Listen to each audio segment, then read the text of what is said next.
It's Sybil Wilkes with what you need to know. Today is Wednesday, July 15th, 2020. Number one, many political observers have noted that Tuesday's election results were good indications about how voters are feeling about Donald Trump. In Alabama, the runoff among candidates Jeff Sessions and Tommy Tuberville seeking the Republican nomination for the U.S. Senate is all about taking the Trump temperature among Republicans. In Texas, Democrats awaited the outcome of the Democratic Senate nomination runoff between State Senator Royce West and veteran Air Force pilot Mary Jennings M.J. Hagar, with the winner taking on Republican incumbent John Cornyn. And in Maine, Democratic primary voters choose who will face Republican Senator Susan Collins, one of the shakiest senators of this election cycle.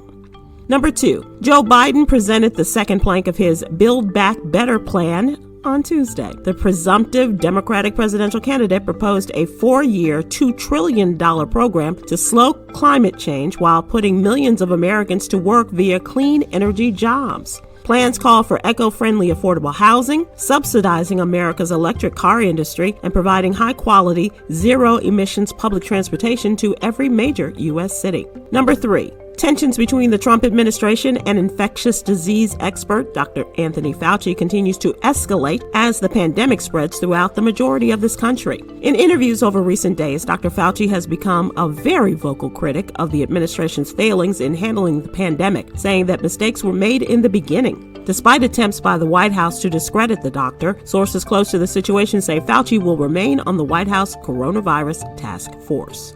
Number four, after playing under the name Washington Redskins since 1937, the NFL team recently announced that it will change its name, historically known to offend the Native American community and others. Well, this is welcome news to many, including Stephen Hill, a lifelong Washington fan. Read about his family ties to the NFL franchise and how he feels about the name change in today's newsletter.